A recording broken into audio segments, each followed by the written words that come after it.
Wave Breaker, the rescue coaster. Wow, that's a mouthful. Does this coaster rescue you from boredom? No. It's themed to rescuing aquatic animals. And that's after close to $16 million that were spent on this coaster, including its theming. But does all this make it a good coaster? Find out in this review. Built at a time when SeaWorld was trying to reimagine itself, no other large, ambitious coasters were being built.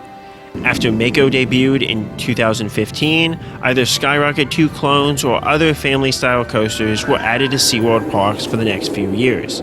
But for SeaWorld San Antonio, the park desperately needed a family coaster.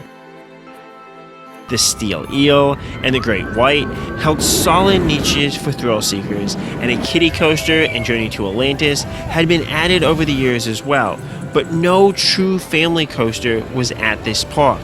And that's for a park that sees a huge amount of kids and families every year.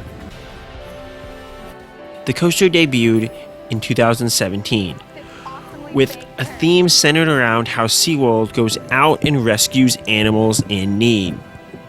There's a few different videos to play in the queue line about this, though they're hard to see in the sun sometimes, and they do get repetitive a little bit fast. Once on the ride, you have a very quick show scene where they tell you one of the 3 animals that you will be sent out to rescue as well, though having this show scene seems to kind of take away the whole benefit of not having the anticipation of a lift hill for this family coaster. And as a kid who is scared of coasters, I would not have liked the idea of having to wait in this area before biting the bullet for that first launch. Honestly, there's a lot more that could have been done with this theming, but it feels kind of piecemeal and not entirely terrific, and especially for that price tag, just really could have been done better. As for popularity though, this is the most popular coaster in this park, given that it targets families and younger kids growing into coasters. I would hit this up as soon as it opens, which might be with the park or sometimes is a little bit later, depending on how they stagger openings. But if it's not open yet, you can always get extra laps on the Steel Eel. You will also want to avoid the line after the Sea Lion show lets out, as it will be long after that, and likely long for the rest of the day.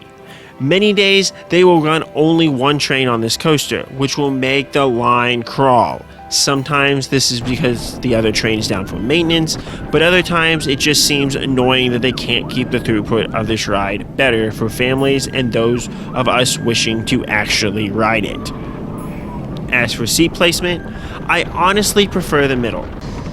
The front offers a nice view, but it's relatively hard to wait for and to actually get that front row. But neither the front nor the back offer better forces for me. The middle seems to really amplify cresting over those 2 largest hills, as well as the forces over the various turns. I have similar feelings about riding in the middle of Roaring Timbers at Sunworld Han Thom for those that are interested. After departing the station, you turn quickly into the show building that isn't too exciting or long. The acoustics in there are really bad, before launching out onto the water. The first hill is a decent size, but with a slow crest and a curved drop, doesn't offer anything really in the way of airtime. After the mile drop, you make a 180-degree turn on the water before a turn to the right. These turns give you that jet ski feeling as you get to lean in a little to the banking. A final 180-degree turn, which is one of the better turns, leads you into that second launch. Neither launch is particularly good as a launch, but does its job to give you a little speed in a non-scary way. The second hill is the larger of the 2, and this bothers me that scared riders have to wait for most of the coaster before seeing if they can handle this final hill. With the speed and turns on it, it really doesn't offer a lot. But it is just big enough that it can offer a smaller punch to those who are a little bit more sensitive or not used to riding larger coasters. Essentially, it does exactly what a larger hill on a quality family coaster should do. The final element has you go through some turns around an island before jumping up over some path and returning to the station. Overall, how good is Wavebreaker the Rescue Coaster? This is a solid family coaster that does seem to fluctuate in my rankings. Sometimes I've come off being impressed that it really is something special. Others, it just doesn't seem particularly good beyond its gimmick. Originally, I ranked it ahead of Roadrunner Express at Six Flags Fiesta Texas, which is one of my favorite family coasters.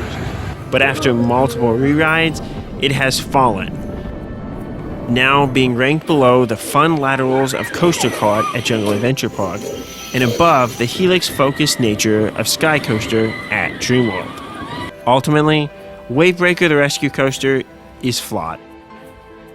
But it is a solid family coaster that fits perfectly into a park mainly geared towards families and smaller children. Though the height restriction of 48 inches does seem to limit this to slightly older members of one's family. How good do you find this coaster? What are some of your favorite family coasters? Let me know. And as always, Kapkun Krap.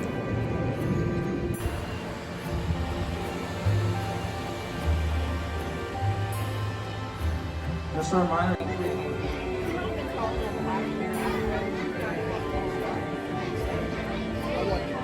All clear, please find your change. If you down the road, stop.